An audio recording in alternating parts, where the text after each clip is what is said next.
Do you have a secret desire to get your work out and to be seen in the world? But it's a little embarrassing. It's like a secret desire because you don't want to have to take up that space. It feels selfish. It feels egocentric. You've spent your whole life trying to do good in the world, to be of service. And you've also been making your work and it's fed you. And you have this secret desire to get it out, but is that really okay? Yeah, it is. And I'll tell you why. It's actually of service to the world to get it out. So bear with me here. When you're making your work and it's honest, it's work that you've been doing from your heart. It's work that you've been exploring and developing and cherishing as a practice of your own self-care. There is incredible value in just that practice.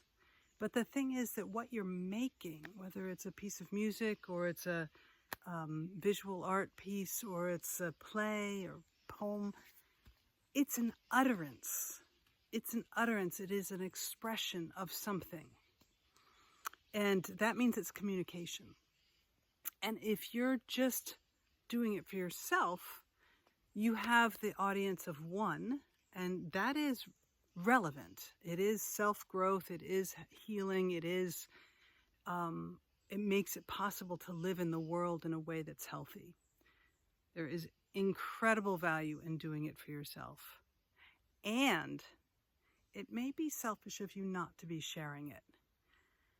At a certain point, after you've discovered a bunch of things through it, after you've been making for a while so that your skill and your design sense is fairly developed, keeping it to yourself means that you're starving other people who are, in fact, actually hungry for what it is that you're offering.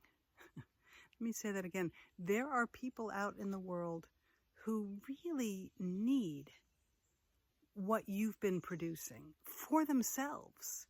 It's not about you. It's about them. It's about giving them the right to see themselves in your work and to get some of what their healing is through your work. So there's a difference between your relationship with the piece that you've been making and someone else's relationship with it. It's not about you being seen anymore. It's about your utterance doing the work that it needs to do in the world so that it can serve other people.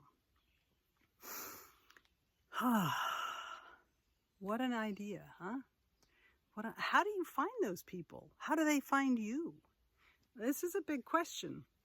And getting your work out into the world is, I want to say it's no easy task, but in fact, there is ease in it when you find the right venue or the right path or the right direction, because there's hunger for it, because it feels right.